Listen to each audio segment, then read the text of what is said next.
Welcome to Hungry for Answers with me, Robin Clare, recovery coach professional. Do you love food, alcohol, drugs, sex, social media, cigarettes, or gambling a little too much? The traditional narrative says that addiction to these vices is the problem. The truth is, they are just symptoms. This hit show takes you from recovery to your ultimate life as my special guests and I help you discover how underneath every vice is the addiction to the suffering that developed due to unhealed trauma. So what can you do? Hungry for Answers provides groundbreaking, proven solutions from my best-selling spiritual book, Feast and Famine: Healing Addiction with Grace. It's time to stop suffering and start living your ultimate life. You have a divine right to a life filled with love, joy, and welcome to Hungry for Answers with me, Robin Clare. Today, I have a very special guest, Kari Schwear, who is the founder of Gray Tonic. And what was interesting about talking to Kari at the beginning was I had no idea there was even a concept called gray drinking. And when I saw that, and I'm like, oh, I want to know more about that. And then Kari and we had a wonderful conversation, and here she is going to be on the show. And I'm really excited about this because I think that gray drinking affects so many people. You're not even sure what it is. You're not even sure if you're drinking too much and whether you have a problem or not. And it doesn't stop you from living your life. It's just that you're using alcohol maybe a little bit more than you should.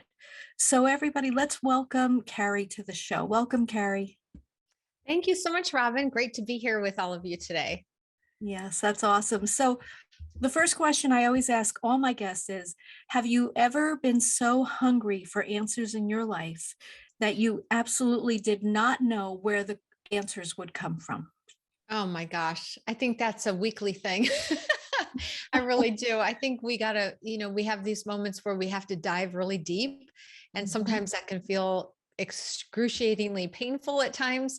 But if we're quiet and we pay attention, that intuition, that inner voice is speaking to us. And if we just can listen to it and find it, we'll find the answers. Yeah, sure. Great. So do you have a recovery story? Since this is a podcast about recovery. Absolutely. So my story began, with drinking. Drinking was my story pretty much, but it started actually before that, to be honest with you. When I was 7 years old, I remember sitting on my parents' driveway on a hot summer day in St. Louis. And if you're familiar with the Midwest summers, they're unbearably hot. And I remember thinking, really, this is it? Like, this is all there is to life? Is sitting in this hot weather and just no friends around. And the only time I ever felt fulfilled or happy is when we were on vacation with my family, which was very few and far between. My parents were very much estranged at that time and headed for divorce. And so it was, life was tough. And I just remember thinking, if this is all there is to living, I don't even know if I want to be here. And then I remember thinking, I'm 7. I shouldn't be having these thoughts at 7. Right. But I did. So that sentiment, unfortunately, stayed with me most of my adult life. And then when I got to my 30s, I started experiencing panic attacks, and I was seeing a counselor, and I thought there was something so wrong with me because I was just going through the traumatic experiences that I had endured over the course of my life up to that point, reliving it, not understanding what they were. And I thought there was something wrong with me because I was letting that inner voice, that inner critic, guide my direction. And what I was believing was my reality. It was showing up as my reality, but I didn't understand any of that. So of course, at that time, I was working as a food and beverage manager at a country club. And part of my role was to be the main purchaser of the wines for the club. And because this was in a prestigious country club, there was the whole ambiance behind it. Like, oh, look at me, how fancy I am that I get to try all these wines and, oh, look at me go. And that's when my love of wine really became more of an obsession. And I found myself drinking, not only to deal with the stress of the 70-hour work week, but also just feeding this really big self worth issue that I was having and not having any self love. And I was using that as a way to escape some of the things I was feeling inside, like most people, right? This is why we reach for things, is we're avoiding the pain, we're avoiding the feeling of not feeling good. And that wine obsession became a nightly thing. And then it started progressing a little over time. And my husband started making some comments like, I think you're drinking a little too much. Now, his mom actually is no longer with us, but she was an alcoholic and she died from abusing pain medication. So she was an addict in every way, and he saw what it did to her. So, of course, now he's watching his wife drink every night, and he's become very concerned and brought it to my attention. And he didn't need to. Robin already had the inner voices already speaking to me. The questions like, you might be drinking too much, and how much is too much? And could I be an alcoholic? And what does this look like? And oh my gosh, what am I going to do? I'm a professional. I can't let anybody know. So all these voices were going through my head. And finally, I came to my enough. And I think we all have our enough. It doesn't have to be a rock bottom. I never lived under a bridge. It doesn't have to be this big, audacious thing. It could mean that, in my case, was having a conversation with my son that a mother should never say to their child. And it was devastating to hear my words thrown back to me the next day. That was my enough. That's what I needed. So that began the change of not only working on my relationship with alcohol, but it really plummeted me into, more importantly, my relationship with myself. Yes. And that's the big arching view of it. Yeah.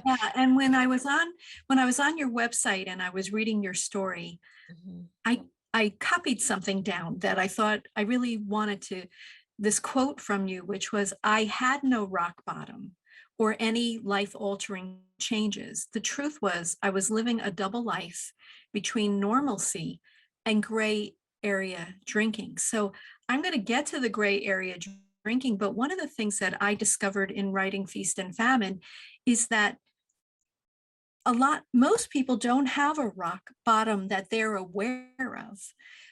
Rock bottom can last for years. You're just walking at the bottom of the barrel, right? And you're just living in that dysfunction. Now, some people have a significant rock bottom. Like for me, I could see that the last time I purged, that I could die from this. Like my body was showing me all the things that could go wrong from this. So I knew that I was truly at rock bottom. But really, I think it's important for our listeners to know that you may not have a rock bottom. You may be just living in rock bottom. So I wanted to begin the conversation on gray drinking. So can you share with our audience, what is gray drinking? Yeah, so gray area drinking is a term that started about 2011. The NIH had done a study on it, and that's when the term first came to be. And then it became more popular over the course of time. As a matter of fact, since I've been in business, which is 3 years, I've seen an immense uptick on that term being used. And the Wall Street Journal just this week published an article about how the Sober Curious movement is really going after gray area drinkers. So gray area drinking is this wide spectrum of drinkers. It's in between socially drinking or a light, moderate drinker to severely abusing, and this wide space in between. The term alcoholism is actually starting to go away a little bit. They've replaced that term with alcohol abuse disorder. With alcohol abuse disorder, we have 3 categories: mild, medium, and severe. So a gray area drinker would easily fall into that mild and medium category of alcohol abuse disorder. The difference with gray area drinkers is it is a choice to drink. So it is a choice to drink. And it's not that you are physically dependent on alcohol. Are you psychologically? Absolutely. Listen, all habits have formed in our brain. It's become a habitualized loop in our brain, which is what caused habits in the first place. And they can become negative habits like over drinking or overeating or binge drinking or purging or, whatever the self-sabotaging behavior is. This happens over a period of time. But with the gray area drinkers, it truly is a choice.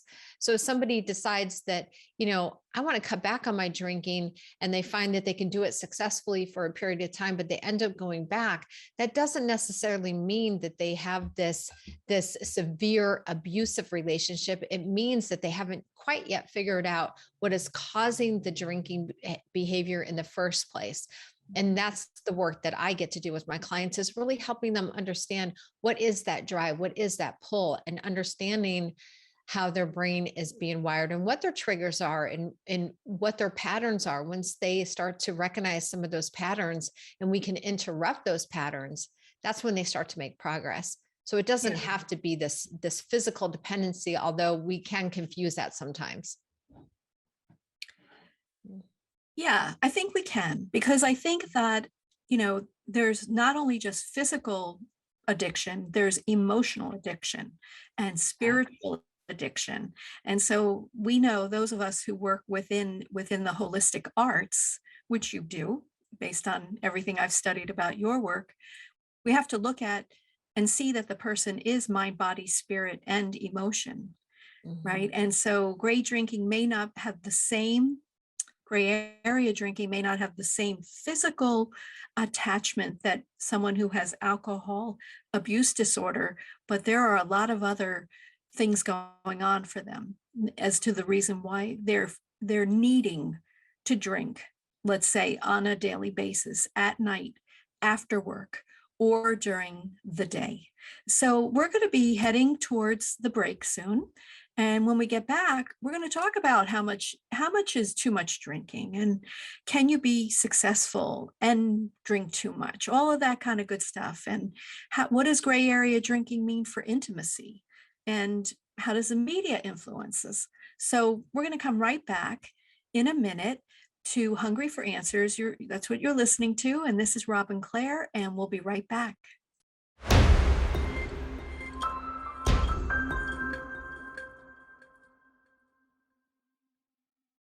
And welcome back to Hungry for Answers with me, Robin Clare. To learn more about my work, please go to clarity.com. That's CLARE-ITY.com. And I'm here with Kari Schwear, founder of Gray Tonic. And Kari, how can folks reach you? Oh, they can find me on my website at graytonic.com. I'm also pretty, what am I going to say, present on LinkedIn. That's my social media of choice. I love LinkedIn. So you can find me there, or on Instagram at gray_tonic. That's great. That's great. So we're going to continue with the conversation on gray area drinking, that middle section between social drinking and alcohol abuse disorder. And so, Kari, how does one know if they're drinking too much? As soon as you have those questions pop up for you, the intuition questions, as I alluded to before the break, really pay attention to that. It's only a problem when it becomes a problem. And as soon as there starts to have any negative effects in your life whatsoever, I mean, it could be something as slight as weight gain. It doesn't have to be this big monumentous type event. Like I said, it can mean maybe you're waking up and not feeling as strong as you could be. Maybe you're not as clear as you could be at work, perhaps. Maybe your attitude is a little negative towards other people or to your kids, or maybe your reactionary time to things isn't as what it should be or as good as it used to be. Just pay attention. And if you start to notice, and if you start asking yourself those inner questions, like, am I drinking too much? Could I be an alcoholic? And you're trying all the things. What I mean by that is, making those little bets with yourself, like, okay, I'm just going to drink on the weekend. I'm only going to have one, maybe two, and you end up having more. When those things are starting to happen, it's a really good time to start paying attention. And, to ease the minds of a lot of people, my guesstimation is about 50% of the population that consumes alcohol may be in this gray area. So it's a lot of people. It's a Yeah, lot of people. that is a lot of people. And while I was listening to you, I'm thinking, so is there gray area eating? Oh, Is there absolutely. gray area smoking pot? Is there gray area watching Netflix too Mhm. much?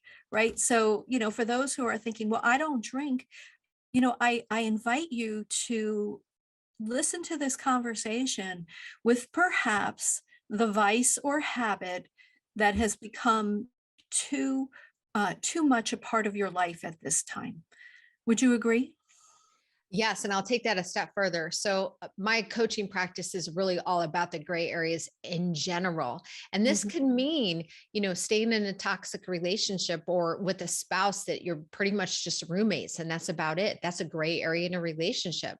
A gray area with yourself could be that you are having all this negativity. Perhaps there is no, negative self sabotaging behavior that you're using, but you're also beating yourself up continuously. That could be a gray area. You can have a gray area with your work, that you are handcuffed to your job, but yet you don't want to leave because the money's too good and the benefits are too good, but yet you're, miserable. That's not the place to be either. So whenever you're in this in between space where it's not that bad, but it's not that good either. I Mm, keep going back to my 7-year-old self going, really, is this all there is? I mean, was my life horrible at 7? No. Was it great? No. It just mhm. was. And that was really the beginning of my gray area life. So gray areas can show up in many ways. And most of my clients, yeah, they might drink a little too much, but perhaps some of them aren't seeing me or aren't working with me because of drinking. It's because of a relationship that they're in, or they want to advance at work and they can't quite get there because they're feeling so stuck, or they want to try something new and they don't have the confidence to get there. So this could be anything in the Yeah, gray area. that's great. And so I think you just hit on this, but I want to ask it anyway. Can you be successful on the outside but feel miserable on the inside? That was my life for years. I'm Mm. telling you, people looked at me, Robin, and they were like, wow, she's got it all together. And, I had these successful jobs. I carried myself well. Still like to think I do, live in a nice neighborhood, drive a nice car, been married for 32 years, have 2 great kids. Wow. She looks like she's got it all together. And yet Yes. just 5 years ago, 5.5 years ago, I wasn't feeling that way at all. I felt Mm. like I was the biggest imposter. I was faking it better than most people. And I just really carried myself and I kept it all inside. And by the way, that is what led me to a lot of my drinking and some other self sabotaging behaviors, because I didn't want to speak out. I didn't want to let anybody know what was going on inside. And when we do that to our nervous system and we take on all this emotion and we're not allowed to express it, this is when we start to get sick. This is when we start to have so much stress on our bodies that manifests in other areas of our life, in all those areas that I just mentioned. So it doesn't always present itself as like, oh, she's drinking too much or he's drinking too much. It could show up and present in the way of like stress and overwhelm, but it really has to do with how we're feeling about ourselves and taking in all of this stuff that we've been carrying around with us for a long, long time. My case, it was trauma as a child and the things that I experienced and going to 12 different schools and being teased and being beaten up and all the things that happened in my past. I just buried that in my nervous system for years. Yeah, so let's talk about that for a moment. Let's talk about what Kari said, that if you don't deal with the stress and the anxiety and what you're feeling inside, the trauma patterns inside, the suffering, it can manifest as illness going forward. And as an energy healer, this is how it works. We have an energetic field that is part of our soul's energy and part of the universal energy. And all of this stuff, like frustration, anxiety, disappointment, trauma patterns, old hurts, they all live in our energetic field as different parts of ourselves, different experiences. And if we don't heal them, they can create what's called dis-ease in the energetic field. And if you don't heal the dis-ease in your energetic field, then it can transmute to disease in the physical body. And this is why the healing of your trauma patterns is so incredibly important. And so when you're doing things to your body and your mind and your spirit and your emotions that are not healthy for you, most likely it's parts of your trauma pattern that are trying to get your attention to do the healing. But you're saying, I think instead of thinking about this or going for therapy or getting a life coach, I'll just drink. Now, you may not be saying that consciously, or I'll just eat too much. I need a hug. I'll have a candy bar, right? We do things that prevent us from taking a look at all of the trauma that has happened in our childhood, our teenage years, and our adult years. But as someone who lives and examines life, Kari and I both, we know that it's the healing of these trauma patterns that will make us be able to live the joyous life that we're entitled to going forward. So, can Kari, gray drinking or gray anything, any fill in the vice, be a substitute for missing intimacy? Oh, absolutely. That's the other thing too, is, it is perfect timing to say this today, because one of my social media posts today was about sex, about sex and stress, and that good sex, meaning intimate with a consensual partner, and that you're in a committed relationship, can be one of the best ways to relieve that stress. But it also, if we are in this gray area with a partner and we aren't feeling fulfilled, we're bringing a lot of what happens, Robin, is all this baggage that we have from our nervous system and the trauma that I mentioned and things. Listen, we've all experienced trauma in our life, whether it's little t trauma or big T trauma. We've all have something that we're bringing to a relationship. And that absolutely can cause a lot of problems with intimacy, because again, we're not seeing how we need to connect with one another. We think energetically. You talked about energy, and I love energy work too, that unless we're able to connect with that other human being that's in front of us in an energetically, there we go, way that is compatible for both of them, where you're actually seeing each other for who they are, it's going to be misaligned. It's going to be misaligned, and there's going to be more stress in the relationship. So I think that has a lot to do with how we're showing up.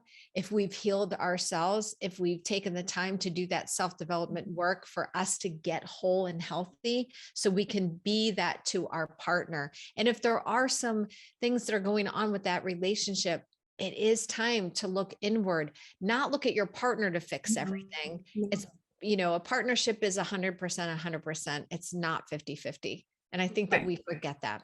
Yeah. And also, everyone, when some people mirror to us what we're feeling inside. So I always say the first thing you should do is say, wow, what am I feeling? And what am I focusing on that I'm seeing this mirror to me? But I also want to add, when you talked about doing the energy work with someone face to face, looking at them, you don't actually have to be face to face with them if you don't want to or can't, because you may have energy work that needs to be done with a deceased parent or something. You just have to have a conversation with their soul. Like, put them in it, take two chairs, face them together, and place that person in the chair and have the conversation with them there. They'll hear you on the soul level. And that's where you can share forgiveness back and forth with each other. And I did that process in India at the Oneness University with like 1,000 people. We each had a chair in front of us, and we're talking to the beings, the people in our life, both alive and deceased, who we had to go through the forgiveness process with. It was very powerful. So we're heading to a break, and you're listening to Hungry for Answers with me, Robin Clare, and we'll be right back.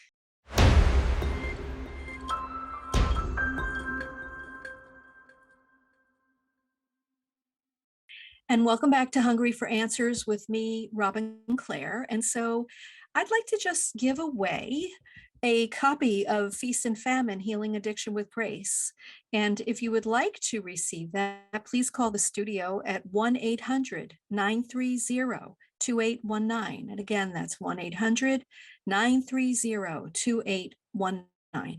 And so I'm here with Kari Schwear from GrayTonic.com. And Kari, I think that you have a free discovery call for folks on your website. Is that correct? I do. I offer a free discovery call, and it's a great way just to hear somebody out. It's a zero pressure call. It's really about how I can serve. And if we're a good fit, great. And if we're not, I'm going to still serve you and give you some recommendations. Yes, me too. I have that too on clarity.com. And I love those calls because Me too. I always seem to give the person exactly what they needed to hear, for the time that we have. And you're right. If it's not a good fit, don't worry about it on my end either. As long as I can help you, make that phone call and I'll direct you to wherever you need to go. So, Kari, back to the questions. So, we're talking about gray area drinking, which is that place between social drinking and alcohol abuse disorder. So, how does the media influence gray drinking? Because actually, I know the answer to that because it drives me crazy when I can't watch any TV show with people not drinking because they feel good or drinking because they feel bad. So, what do Mhm. you think about this, the way that the media influences people for gray drinking? Oh, it's everywhere. You can't escape it. Like it's like you said, it's in movies, it's on TV shows, it's everywhere. Matter of fact, there um was it a reel I just saw the other day? It was literally of a child who was in diapers, so he was less than 2, and he was like, "Daddy, do you want me to get you another beer?" And it was showing the kid getting a beer out of the refrigerator. I'm thinking, you have no idea what you're telling your child and training your child, because as we know, before the age of 5, everything that they're learning, they're absorbing as truth for them. And this is what his belief is going to be, that beer and drinking is just what you do, right? Or beer So, and drinking is about getting dad's attention and feeling yes. and getting love from my father and appreciation. Yes, it's all of those things. And, I really have to say that a lot of even the Super Bowl commercials, it's always been heavy, heavy, heavy on alcohol consumption, as well as, like I said, movies and other TV shows like The Real Housewives, whatever. I don't really watch TV much anymore, but I know that it still exists. I will say, however, that the non-alcoholic brands are really starting to come out of the woodwork. We have more options now as a non-drinker than we've ever had, which is just wonderful. And speaking of the Super Bowl, last year they aired for the very first time a non-alcoholic beer on the Super Bowl. Was one of the commercials, and I was over the moon about it, because this is exactly where we need to go. Listen, this movement's happening for the sober curious, and I am very much in support of a healthy lifestyle. My particular message is that it's a choice to drink. I'm not on a crusade against alcohol, but I Sure. am on a crusade against how the media and how we are portraying it to be that be all end all and the go-to to celebrate, and or if we're not feeling good, that's where it needs to stop. I'm tired of the association that's with that. And that's my own personal kind of fight that I have, that I want to see change. But what I am noticing is that movement is gaining speed rapidly, and people are starting to recognize that without alcohol in their life, their performance is so much better, their relationships get better, their health improves. I Sure. mean, we know all the benefits of not drinking, but it's just immense, and it's starting to become the new trend, which is a wonderful thing. Yes, it's great. And I think even as a young person, you have to be brave not to drink because it's so prevalent, in your age group. And you just have to say, I'm not doing it. I'm going to find other things to do other than partying. And so the sober curious movement, is that an actual movement? That's something you can share with our audience? Yeah, so the sober curious movement is also just another term that was used. It's first came out with a book, Ruby Warrington, about it was called Being Sober Curious. And that really is such a great term because it's for people who don't necessarily want to claim the title of sobriety or recovery. As a matter of fact, those two words in itself, sobriety and recovery, isn't something that I use on a regular basis when I talk about me.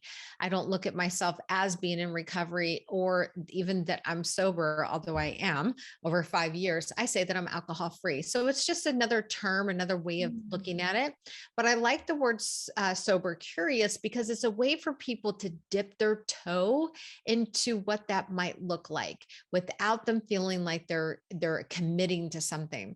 And here's the key, Robin. This is where I do so well with my messaging and why I attract the clients that I do, is because it is a softer approach that you don't have to claim that you are an alcoholic. You don't have to claim any label. Like, who cares about that? This is about uplift. This is about empowering. The reason why my business is called Gray Tonic is because tonic means to invigorate, to have a sense of well-being, to uplift, to be the strengthener, to be the boost, to pick me up, and all those terms, right?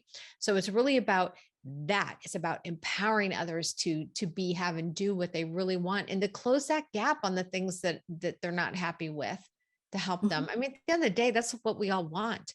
We want to feel fulfilled. We want to be happy, whatever that definition is for each individual. We want those things. We want to feel good about ourselves. We want to have those connected relationships. That's what we're all striving for. So just to tie the loop on that one. So sober curious movement is a movement about what can life look like and how wonderful can life be when you are sober. And so it takes the onus off of labels, really. It's like what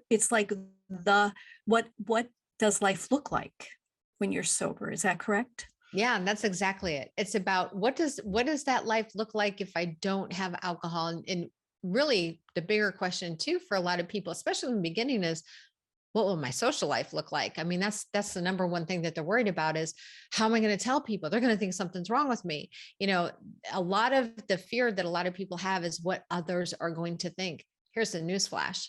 Nobody cares. The people that really, they really don't care. I remember going to my very first Christmas party. It was 2016. I quit in August that year, and I just started a new job, October of that year, 5 years ago this month.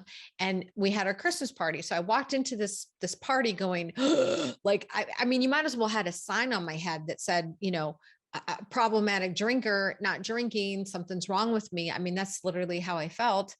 And I remember telling the servers, like, don't let anybody buy me a drink. Don't let anybody buy me a drink. I don't drink. I can't drink. Oh my gosh. Like, I was so paranoid.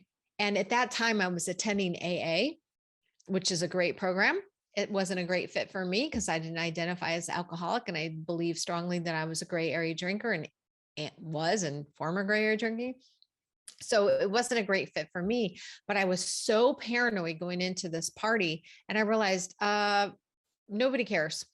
Nobody cares that I'm having a club soda with cranberry. They're not even asking me what I'm drinking. And nobody knows. I mean, how would they know what's in your glass, right? Unless they're like, here, give me your glass. I want to smell that. Right. Yeah, exactly. So question for you is, can you talk about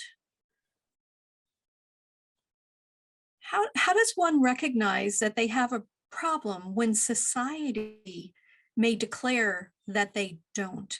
And I had written this on my notes as a little bubble next to a term that you use called think through the drink. Oh, and yeah. Is that what that is? Is that when you are going to recognize that you yourself may have a problem, even if society and the media declare that you don't? Yes. Well, First of all, again, this is your own intuition, whether or not if you think you're drinking too much, and to think through the drink. So it is a term. I actually have a mini course called Think Through the Drink. It's a great entry level for someone to say, what does this world look like? How can I dip my toe in without commitment? It's an online mini course. So it's, super inexpensive, and it's a great place for people to start. But really to think all the way through that drink, it's like future forecasting. It's like knowing the right questions to be asking yourself before you actually drink. So that process works in such a great way because it gives the opportunity for someone to, ask the right questions. I mean, there's right questions to ask, and to see it all the way through. Like if I did decide to drink and I do have a few drinks, what could that look like for me on the other end of that? And would it be worth it? So it's a series of questions, but I just love the term because I think it's a good way for someone to self-identify and it being a softer approach. And it also gives them an opportunity to pause. Yes. Stop, pause, and reflect before you act. For sure. And I think that's a great thing to do. So I love the term think through the drink. Like, do I want this? Do I, can I be happy here in this environment without this? Can I find other ways to de-stress? Maybe that's what I love. For me, hungry for answers, but in my own life, I always ask my question as someone in recovery from food disorders, what am I really hungry for? When I go to say, oh, let's go get dessert. And I'm like, am I really hungry for dessert, or am I hungry for intimacy? Or am I hungry for connection to a friend that I haven't spoken to in a while? So I think it's the same type of thing. Think through your drink is really very similar to me saying, what am I hungry for? Or for someone who has an eating disorder. All right. So we're going to go to a break, and we're going to come back and talk about Kari's SABER method, SABER. So stay tuned, come back, and you're listening to Hungry for Answers with me, Robin Clare.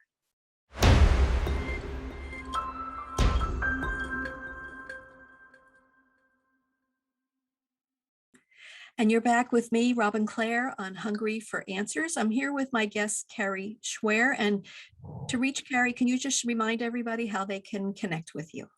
Yeah, the best way is through my website, graytonic.com, or Instagram is gray_tonic, or LinkedIn is probably the best way. And also Question the Drink is a Facebook group that I have for those that are questioning their relationship with alcohol. It's called Question the Drink. That's great. That's great. And to connect with me, you go to clarity.com. That's CLARE-ITY.com, or Instagram Clarity by Robin. All right, so we're in the last part, and we're going to talk about Kari's a healing method that she has called SABER, SABER. So Kari, what is the SABER method, and what do each of the letters stand for?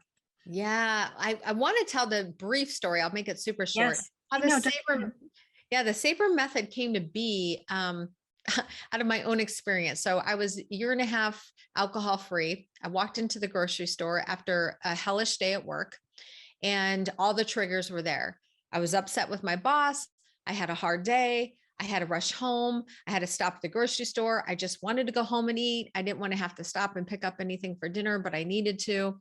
And I'm walking back to the seafood department, and there was this massive display of my favorite white wine that I used to drink right in front of me. Well, what do you think happened? I'm standing at this display saying, oh my gosh, I would do anything to have this bottle of wine because my day was horrible. And my mouth was literally salivating at the thought of having this bottle of wine and taking it home. And as I'm standing there staring at this display, Robin, and all these thoughts are going through my head, it was almost like the angel and the devil were just wrestling with each other. I mean, they weren't arguing. They were like downright wrestling. Should I do it? Should I not do it? Oh my God, blah, blah, blah, blah. All the things. I had so much chatter going on in my head that I could not stand it. And I literally said, stop, out loud in the grocery store. And then I looked around, I'm like, oh my gosh, I hope people don't think like I'm a strange person or something. And I was like, okay, well, that worked. Like, what just happened? I just said stop, and all of a sudden everything stopped in my head. And it gave me a moment to pause. So the S in saber is to say the word stop out loud. Anytime you have two incongruent thoughts, or anytime that you have this inner mind chatter, or that you're struggling with something, or when you're feeling really bad or down about something, the saber can work. What I'm about to explain can work with any situation when you are what I call, and Robin, I know you use this term too, in a suffering state or a protective state where your emotions are moving into a downward spiral, whether you're in, fear or flight or freeze mode, or you're angry, or you're disgusted, or all the negative terms. In other words, you're not in a good place. So you can use the saber for any time like that. So I said the word stop out loud. And like I said, I noticed that those thoughts stopped. It gave me a moment to just step back and look at my thinking, which is the A in saber. I acknowledged what it was that I was thinking about. Do I really want to have this bottle of wine? Or is this just a story that I'm telling myself? Oh, I see what's happening. This is the old familiar pattern of mine that when I had a crappy day at work and I'm rushing home, and by the way, I think I mentioned I was already hungry. I was tired. I was frustrated from work. All the recipes was there as the perfect storm for me to want this bottle of wine. So when I shined a light on my thinking by acknowledging what it was I was thinking, I didn't really want this wine. Because then I'm like, Kari, you're a year and a half alcohol free at this point. Like, you really don't want this. And then I had no judgment about myself at that point. I was just acknowledging it and seeing my thinking for what it is. Once we shine a light on our thinking, we can see, and I saw that was just a story that I was creating. I saw it was an old pattern. And then without even knowing it, I started taking a couple deep breaths in and out. And I just stood there for a minute. It wasn't very long. It might've been like 15 seconds. And when I teach the saber to other clients and to students, is I really tell them to stay with the breath as long as they need. There are times, Robin, that I got to stay with the breath for like 5 minutes. The goal here and the key to doing this is when we bring breath and oxygen into our body, it calms the nervous system. It moves us from this fight or flight response into a calmer state. And it does this just by simply breathing. So the breath is so important in the saber. We want to make sure before we even move on that we are in a calmer state, which is what I did in the grocery store. Yeah, love it. The next step, those first 3 steps are pretty much the easiest to do for most people. This is where it starts to get a little more difficult, and only because it's a self-reflection time. The E is embrace. What do I mean by that? You want to embrace the situation. Now, going back to my story at the grocery store, I realized, Kari, that was an old pattern. It hasn't been that long. You've been working on yourself and your brain, and you've been rewiring the way that you're thinking. And this was an old pattern that came out of nowhere because of all these triggers. Girl, you're all right. You're okay. I gave myself a break. I gave myself some grace in that moment. It's really about embracing the situation and seeing it for what it is. This is really difficult for some people. Yes. Another way to look at this is to think about the serenity prayer, like things that you can or cannot change. Right. Another way could be to take a moment to pray or to, ask for some sort of guidance. I'm also seeing when you said embrace, for folks that are listening on the podcast, I'm embracing myself. Like, it's okay. Okay. These moments will happen. Give yourself a hug. Yes. Right? Embrace yourself. And like I said, it's the easiest one for people to want to skip over, but it is important because we are only human. And once we see our thinking for what it is, and we know that's not really what we wanted, we have so many thoughts that come into our head every day, and we're not really responsible for all of them. It's whether or not we're going to act upon them. And that's right. The key, is whether you're going to act or not. And so when I said earlier about stop, pause, and reflect before you act, that is part of, the whole saber kind of wrapped up in one, is because we want to embrace this moment of like, am I going to move forward with doing something or am I not? Right. Right. So the R in saber is to redirect. We can also say reframe. We can think about what it is that we truly want. What is it is going to benefit us? So one of the ways that we can redirect in an easier way is to move into gratitude. Because Yes. when we move into gratitude, we can't be in a negative state anymore. We can't be in the suffering state. When we have gratitude and we find the beauty in the situation, which is changing your perspective and looking at it for what it is, or like I like to say a lot too, the problem isn't always the problem. The problem is the meaning we're attaching to it. It's the perception in which we're viewing it. It's the lens in which we're viewing the situation at hand. So by redirecting, we're making a new decision at that point, which is kind of part B of redirect, moving into gratitude and then making a new decision. How do we do that? That can be hard sometimes too. So again, going back to my example, I redirected by saying, no, I no longer drink. This isn't really what I want. I see it's an old pattern. I breathe, I embrace the situation, understanding and giving myself grace. And I decided that I'm going to just go get my salmon for dinner. And I'm going to go home and have club soda and cranberry, which is my go-to drink. And I'm going to enjoy my evening. And I made that powerful decision for myself and I followed through with it. Mm-hmm. And ironically, it was like 2 days later, I was thinking about how those steps came to be. Right. And I really felt like God downloaded it to me. And I started writing it out and I realized it spelled saber. And I'm like, this is awesome. So the saber method has been a gift. Yeah. And thank you for sharing that. Also thinking about God downloaded programs. I was walking in the reservoir 2 years ago and I hear the words, the right recovery, WRITE. And it took a couple of years, but I have finally created a workbook called The Right Recovery, using writing as a tool for recovery. And I'm going to be teaching this course. It's a 7-week course at CCAR, the Connecticut Center for Addiction Recovery. It's an online course. So I'm doing the pilot program. It's discounted. And I need a group of people who are interested in looking at writing as a form of recovery and are willing to also give good feedback to me on the workbook and the course itself. So if you're interested in being part of the pilot, please message me at my website, www.clarity.com, CLARE-ITY.com, so we can talk about you being in the pilot program for the right recovery.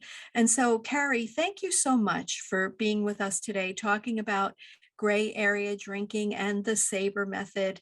I hope people wrote those down because they're so important in taking a pause. You know, we have these emotions, they come up, we're tired, and we're going to turn to old habits unless we stop, acknowledge, breathe, embrace, and redirect. So the saber method. And to everyone listening, please know that you're never alone.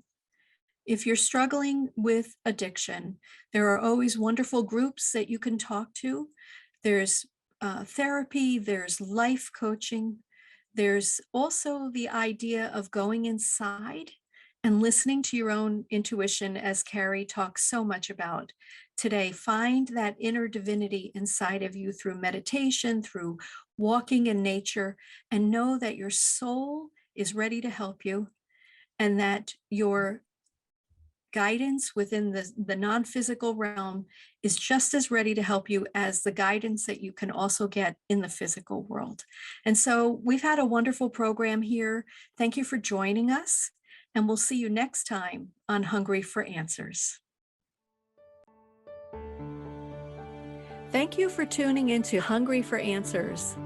Learning to love ourselves is the one true solution to addiction.